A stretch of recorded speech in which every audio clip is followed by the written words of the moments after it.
Abonnez-vous massivement sur notre chaîne chrétienne Prince Mavouba Pro TV. Au commencement était la parole, et la parole Christ.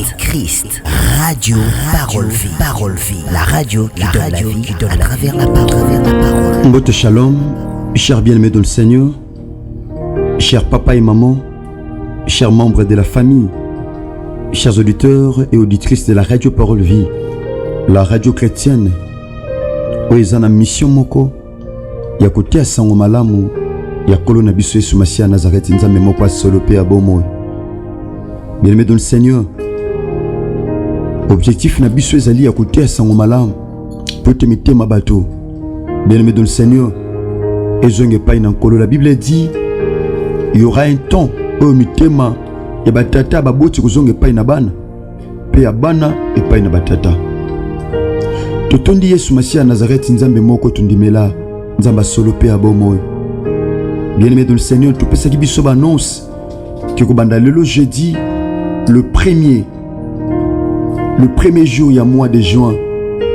Bien-aimé dans le Seigneur, otozo banda melo na biso. Bien-aimé na mama likambo la croissance intégrale. Biso to loba ki to peux sa annonce mais nzamba sepeli akokisa na bonzambe na ye. Bien-aimé, n'abondeli pardon mon frère, ma soeur. Ceux qui s'appellent Sayo, Nzamba Salongolo, au côté de Bandoko Musuna Lusambo, Ndoko Zuli Baku ya kozwa lien, ezana WhatsApp, topé na YouTube. Bien-aimé, côté s'appelle Bandoko Mususu, tous à lokola 4 lépreux. Na simakolia biloko nangambo asuri, balobi nous n'agissons pas bien. Toke ne ko informer nanda kwa roi. Peut-être on peut bailler biloko afin que comme prophétie il y a Élisée s'accomplir. Bien-aimés dans le Seigneur, nous avons cette grande activité sur la croissance intégrale. Nangaki mon frère, ma soeur, tom sous cette activité belé, mon a déjà le beau kwanzambe. Tom sous pour mon nom le beau kwanzambe, mais je t'assure, bien-aimés dans le Seigneur, papa et maman, chers auditeurs et auditrices, chers téléspectateurs, aux branchés la télévision. Vous qui priez avec nous, moi je crois que, bien-aimés dans le Seigneur, dans l'enseignement, que le sambo otozo sala, on a zone d'immédiat, que l'on a biso sur Masia Nazareth, aux anges, tout ça la bisongo le pebolam. Merci Tolinga qui tombe la Christ, na cantique oyo, oezana katsa Biblia, na psaume 142, et le mona Moussa Nazambe vous avec cette grande équipe de la radio Parole Vie, na ba caméraman. Ingénieur des sons, bisonnos dans l'ensemble, et bien dit devant lui tout genou fléchira, et que tout l'un confessera que Jésus-Christ est Seigneur, à la gloire de Dieu le Père. Je veux que nous puissions élever ces dieux, je veux que nous puissions élever nos voix devant ces dieux. Bien-aimé dans le Seigneur, la Bible dit lorsque le malheureux crie, l'Éternel entend. Ton moutoua passe à l'élaka, Nzambayo kaka. Nangako garder attitude à le sambo zanango. Bien-aimé, misonga pena katino comprendre que tu as un problème où ils ont nécessité penza intervention à Kolonabiso. Yesu Masia Nazareth nzambe moko solo pe abomo. Biso dozana kati lo sambo elongona basali na nzambe. Lokoleza bien-aimé tinda nzamba pesa biso. Sanza nyonso tozaka na activité lo sambo. Tozaka tanko ka nzambe pe tozaka na temps ya kosambela kolanisa ma orientation o tozaka pa ina nkolo. Merci.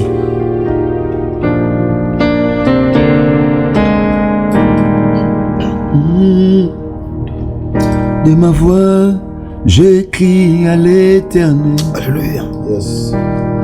De ma voix, j'implore l'Éternel.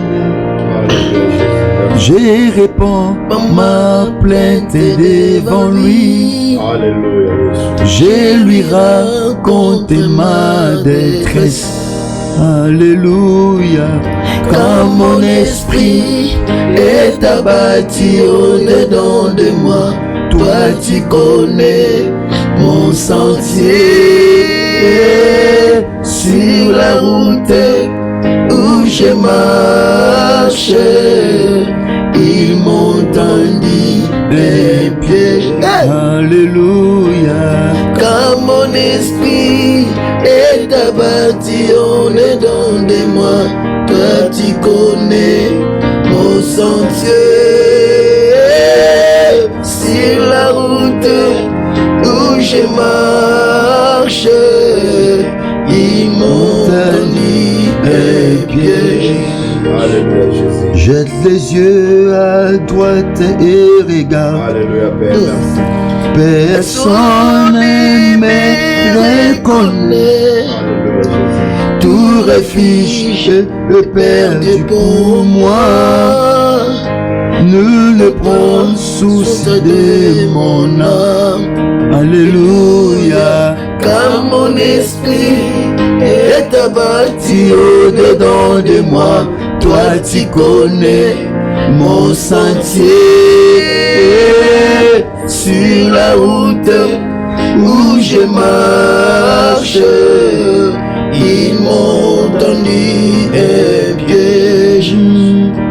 Éternel, c'est à toi que je crie. Alléluia. J'ai dit, tu es mon refuge, mon partage sur la terre de vivants. Alléluia. Sois attentif à mes cris. Alléluia. Car mon esprit est abattu au-dedans de moi. Toi tu connais Et mon sentier. Sur la route où je marche, ils m'ont tendu un piège. Yebisa Yesu Messia nazikata za attentif na bakri na yo. Alléluia. Seigneur, Seigneur, sois attentif à mes cris. Sois attentif à mes prières. Yebisa ye, Yebisa ye. Yebisa ye. Asala kenda le sambo na yo. Attention, nous allons focaliser dans le sambo na yo. Seigneur, sois attentif à nos cris. Sois attentif à nos cris, Jésus, à nos prières. Nous te prions, Seigneur. Nous te prions, éternel Dieu des cieux. Nous te prions, Jésus. Nous te prions, Seigneur. Nous te prions, Jésus. Nous te prions, Seigneur. Nous te prions, éternel Dieu des cieux. Nous te prions, Jésus. Nous te prions, Seigneur de gloire. Nous te prions, lamentation. Nous te prions, Adonai. Nous te prions, Adonai. Sois attentif à nos cris, Jésus. Sois attentif, Jésus. Bana yende tozogamba. Bana yende tozosambela. Bankolo bambuna batelemi. Batia mitambo par-ci par-là. Batia mitambo po ete na kamba na kolo na pièce na bango. Batia mitambo mosantu. Mosantu Seigneur. Sois attentif, éternel Dieu de paix. Sois attentif, Dieu des armées. Alléluia. Merci. Merci les hommes de Dieu. Comparable à toi. Basa na nzambe tobisa nkolo animonisama na 3 jours oyo ya losambo. Abi, la Bible dit approchez-vous de Dieu, il s'approchera de vous. Abi, vous me chercherez, vous me trouverez si vous me cherchez de tout votre cœur. Bon, lukanga pe bon monanga soki bo zo lukanga na motema na bino mobimba. Dieu sankolo asepela komi monisama na maboto baza branché na bututo pe na tongo lelo. Kosama na biso na radio parole vie na 3 jours oyo ya losambo. Tout semble na kombo ne soumis à Nazareth. Seigneur Dieu. Seigneur Dieu.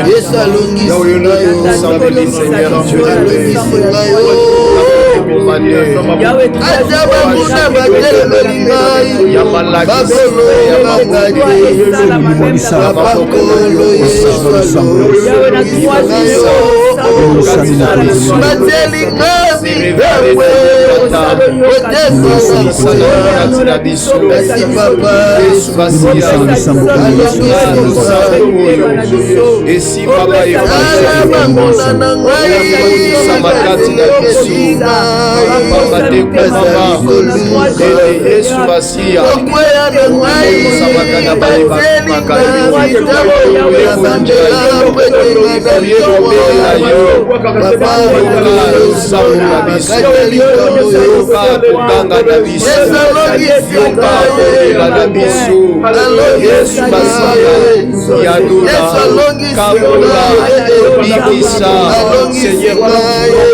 Seigneur, expérimenter ta puissance au milieu de nous, Seigneur,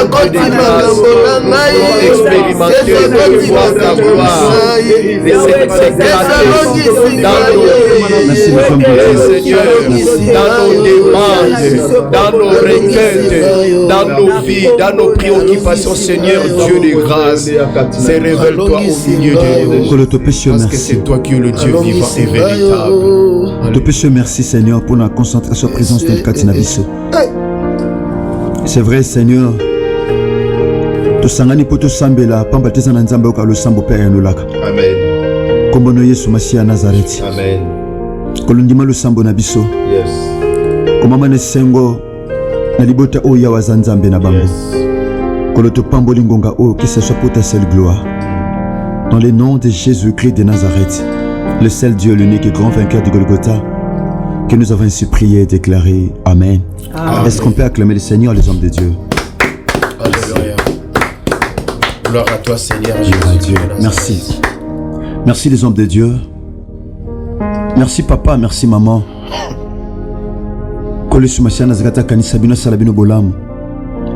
Bien-aimé, tous les cas directement na enseignement nabiso sur la croissance intégrale. Bien-aimé, quand on la croissance intégrale, l'intégrale, il mot intégralité. Les adjectifs et il mot intégralité ngoloba entier, tout entier. Le mot bimba, yandambute. Lorsqu'on dit la croissance intégrale, donc ngoloba la croissance c'est sur tout le plan. Bien-aimé, l'homme n'a qu'à anthropologie to ekoli mutu. Et en anthropologie biblique, en anthropologie scientifique, l'homme a trois parties. L'homme a l'âme, a l'esprit, a aussi le corps. Âme na esprit et fanda dans autres. Mais Job a yebisi biso, le chapitre 32, verset 8. En réalité, dans l'homme, ce n'est pas le corps. Bien que esprit, bien que âme, ils ont habité dans autres. Mais en réalité, quand na mutu, ils ont autres. En réalité, quand mutu, c'est sa personne intérieure. Ils ont mutu akati. Ce corps n'est qu'une enveloppe. Un jour, et koufa, et ko pola, et ko beba. Mais bien aimé dans le Seigneur, mais âme yamutu. Bien aimé ko beba te, et ko beba si et seulement si. Mutu qui te vit n'a pas ce que pas na Christ. Kolope mobikisi. Na ye abomo na bien aimé dans le Seigneur. Ce mutu a pesi vit n'est pas na Christ. Wana âme na ye kozala sauver. Bien aimé, tu sur la croissance intégrale.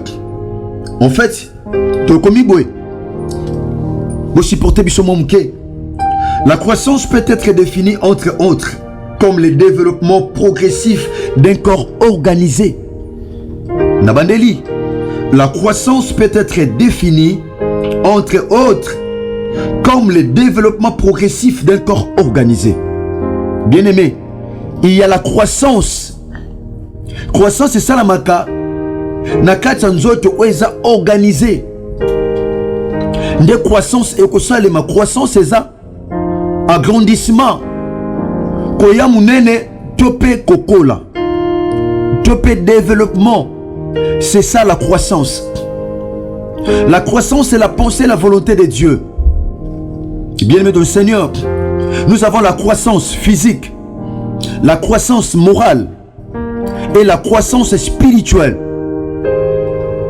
Tant la croissance intégrale, c'est que la croissance na âme, na esprit, pe na corps. Or, et loko ekokola kaka ceux qui est botami, les hommes de Dieu.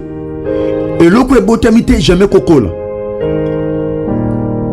Église est botamité jamais kokola. Moi na wa botamité jamais kokola. Notre vie chrétienne, oh, mouton na yambi Christ était, moi kola na vie chrétienne pesate. Pourquoi? Parce que pour comme mon Christ, il doit avoir premièrement reçu Jésus-Christ de Nazareth dans sa vie, son Seigneur et Sauveur personnel.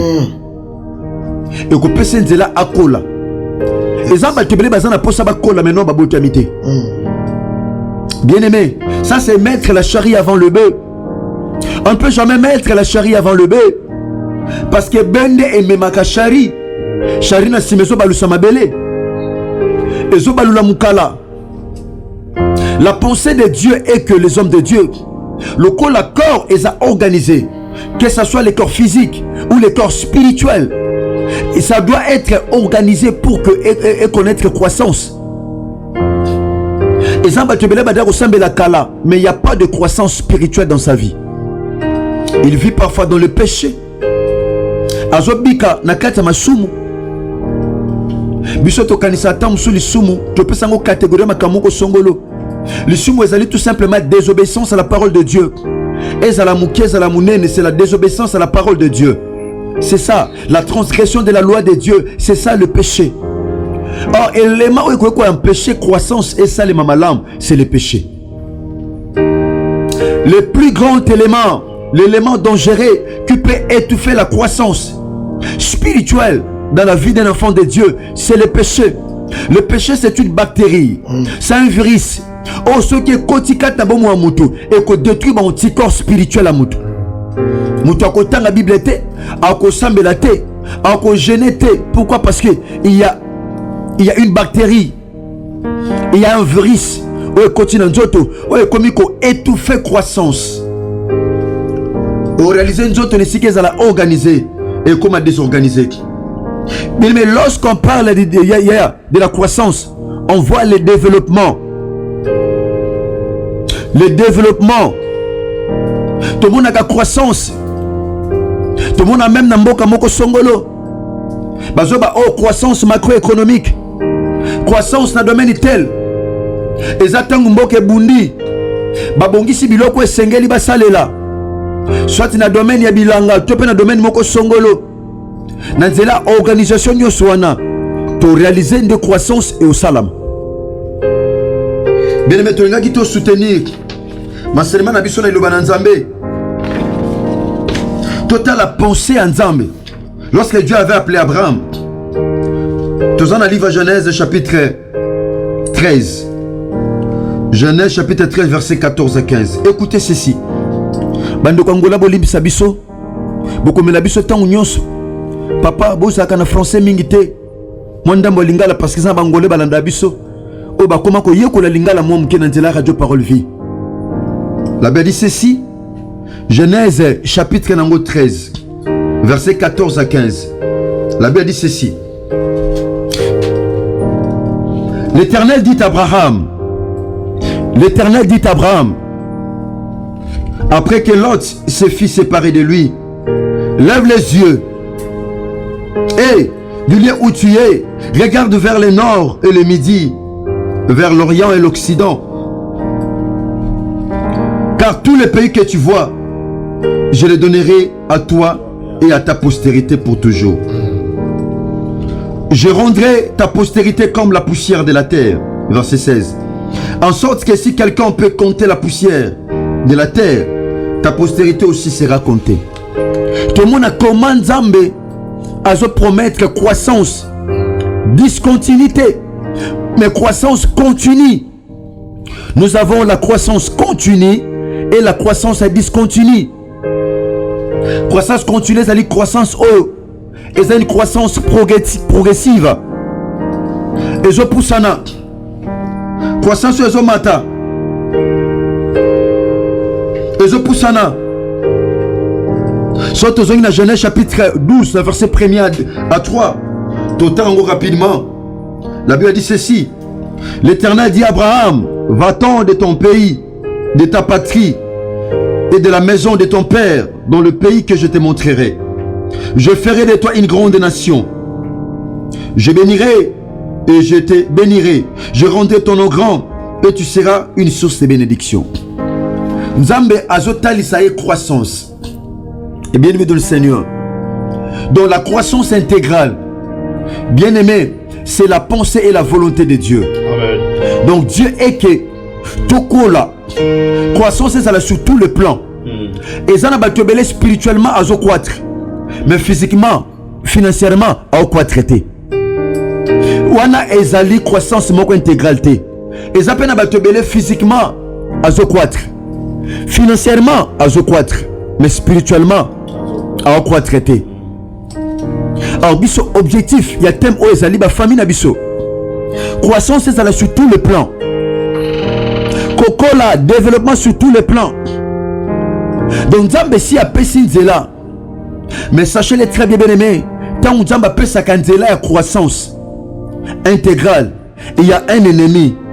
o atelema pour nous contredire maloba nzambe to réaliser na livre l'Exode tangu Pharaon atelemi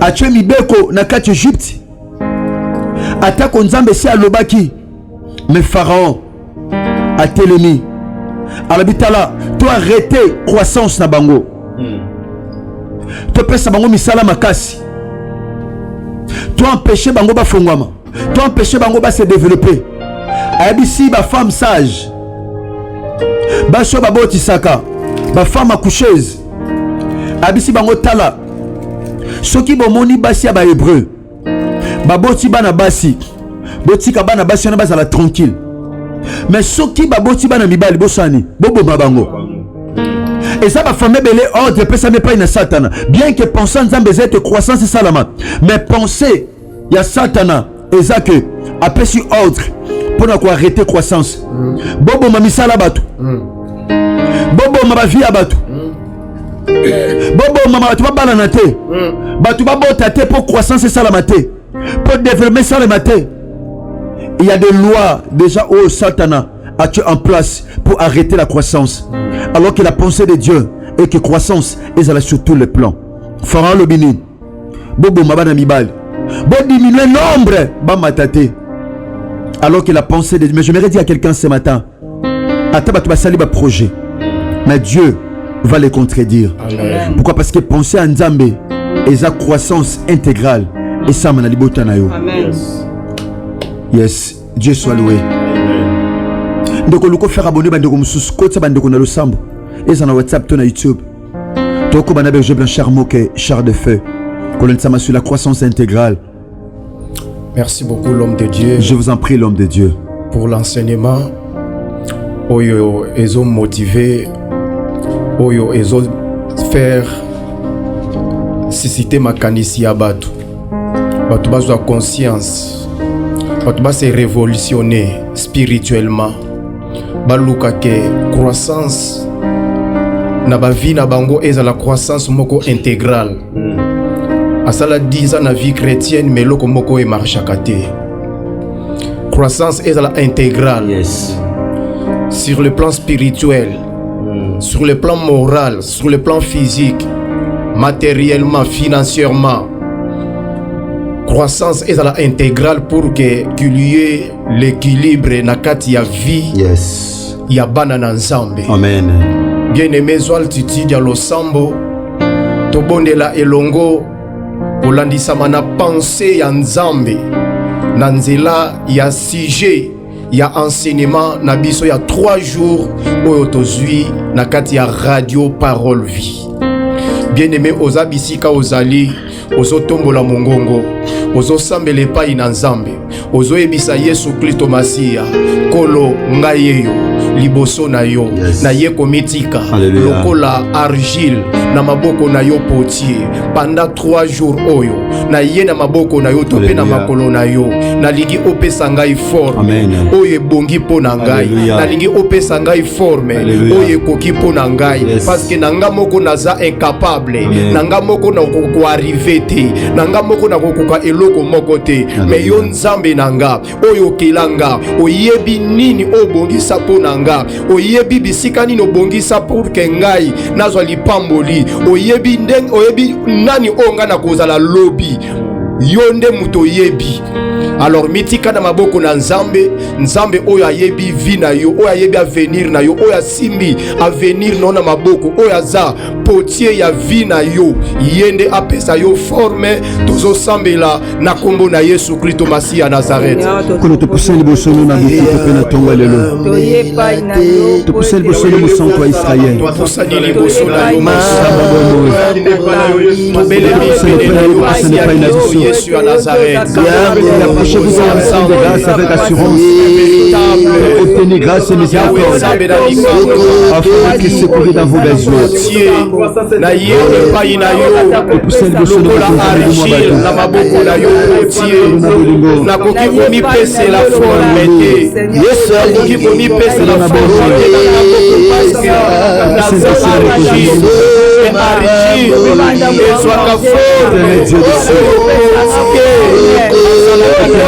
pensée na ye oyo potier azalaka na yango oyo potier apesaka epai ya maboko na ye Yesu asi ya Nazareth na ye epai na yo napusaka epai na yo na 3 jours oyo na ye na maboko na yo lokola argile nanga moko naza incapable nanga moko naza incompétent nanga moko nzambe tata na kasi ya Yesu nzambe na bomoi opesanga laisse-toi trouver au pardon Jésus. Seigneur éternel et saint d'Israël.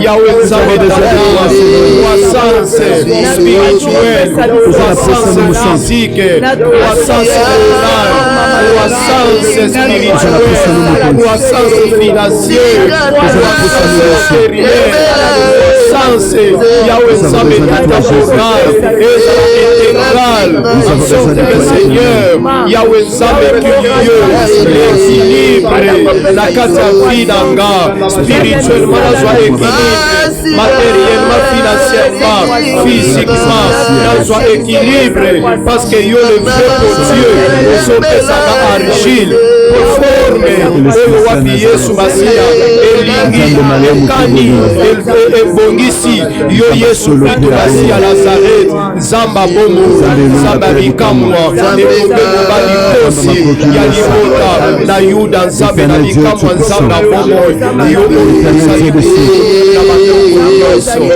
La main cachée.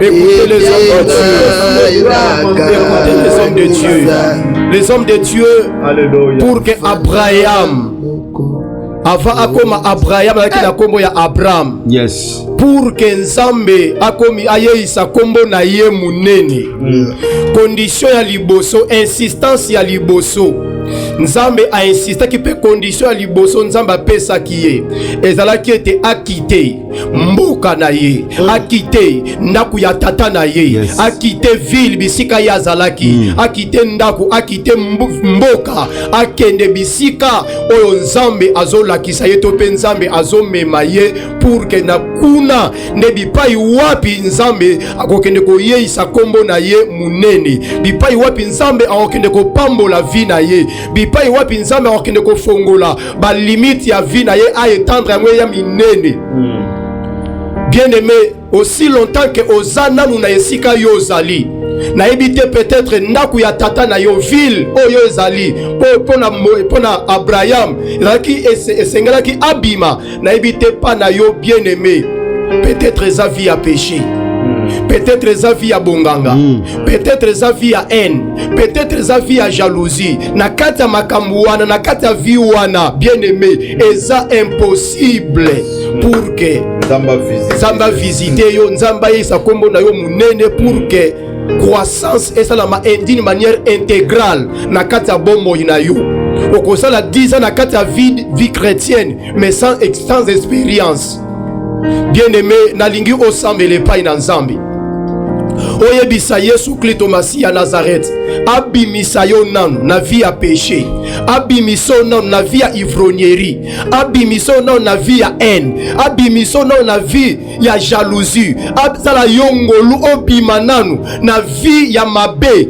oyo ozo se retrouver na kati na yango oza mo Kristo mais oza na vie ya melimelo oza mo Kristo mais oza na vie ya sangisa bien-aimé bondela senga ngolu na nzambe mawa na nzambe senga makoki epai na nzambe abimisa yo nanu na eta wana abimisa nanu na vie wana pour que o vivre croissance moko intégrale na kati ya bomoi na yo tosambeli au nom de Jésus-Christ de Nazareth.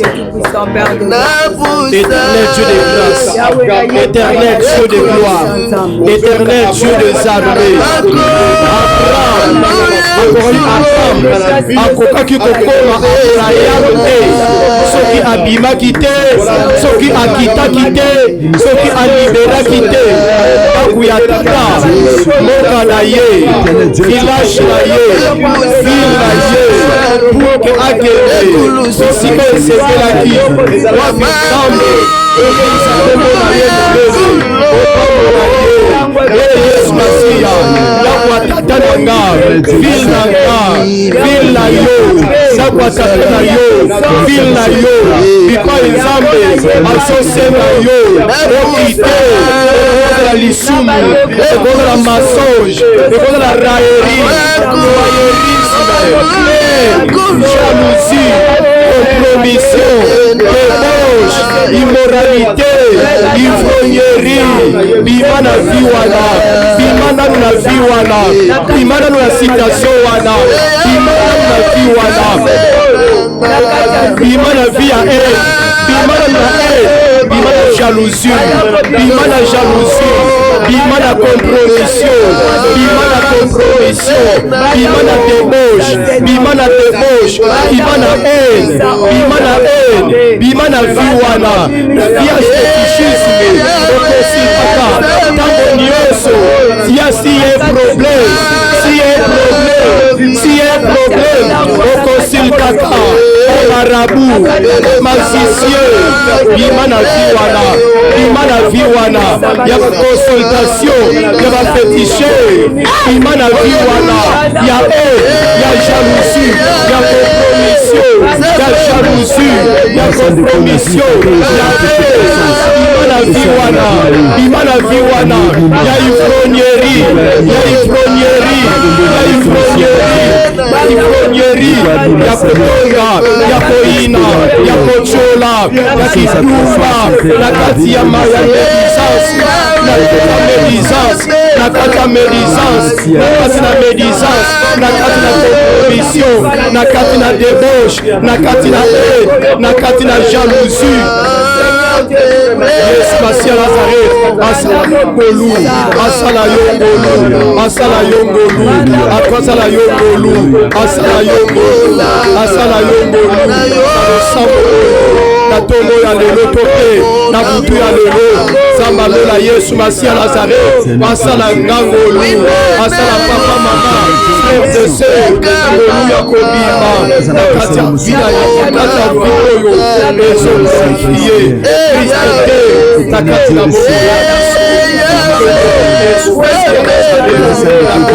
Yesu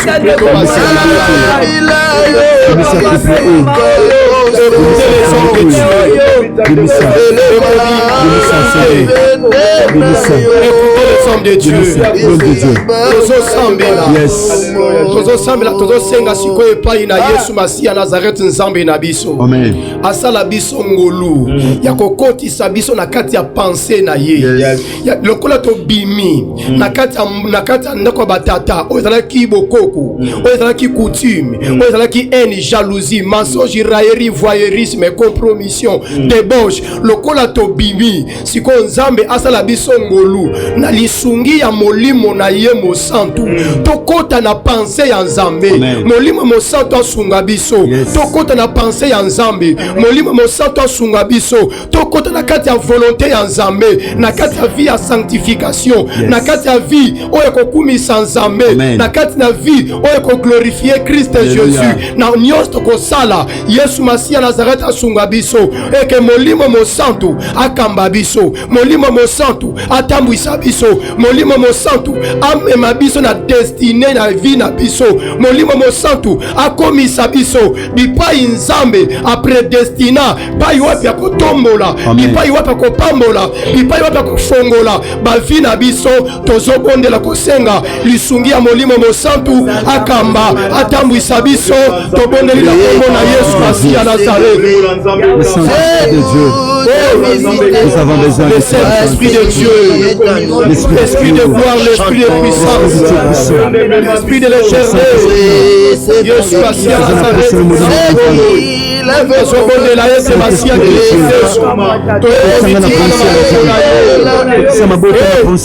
ipai Abraham akoki kokende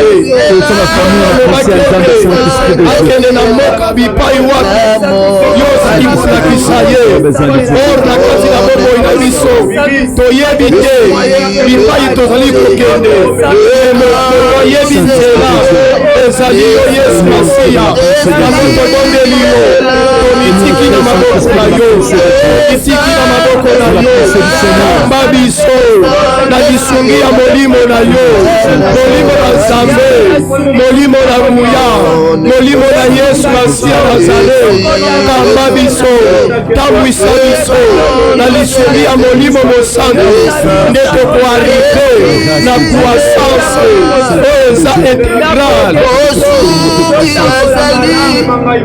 molimo mosantu molimo mosantu molimo na Nzambe molimo mosantu tata yo oyebi nzela oyebi bisika ozomela biso oyebi bisika ozokende biso oyebi bisika okopambola biso oyebi bisika ya lipamboli na biso oyebi ya destination ya bomoi na biso liye bipai wapi okovisite biso okopambola biso okotombola biso okoyeisa makombo na biso minene okofungola bandelo ya bomoi na biso yango tobitiki na maboko na yo molimo mosantu kamba biso tambwisa biso mema biso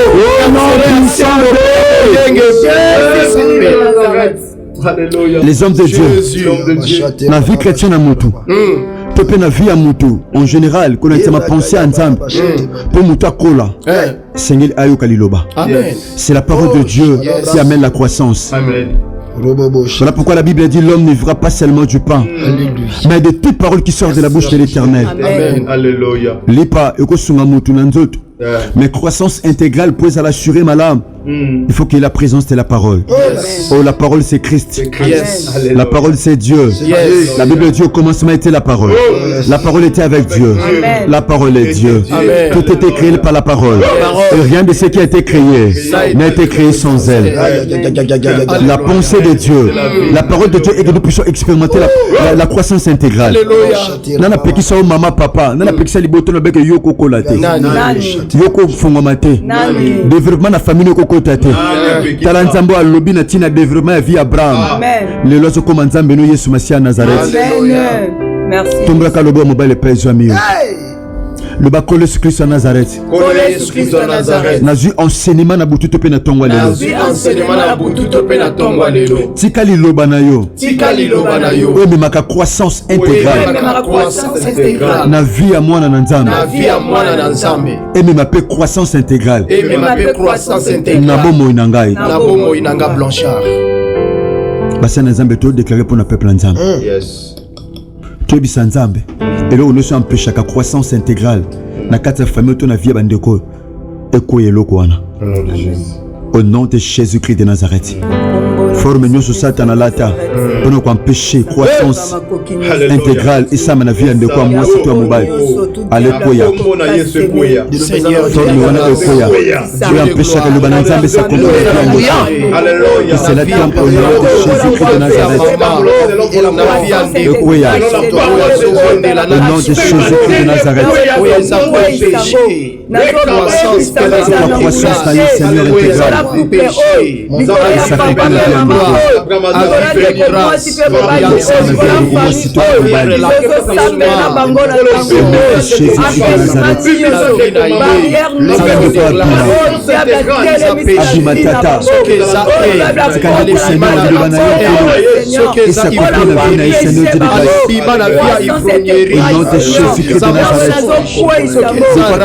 Seigneur, sur la vie, tout fait croissance intégrale la vie. Allez, Bima,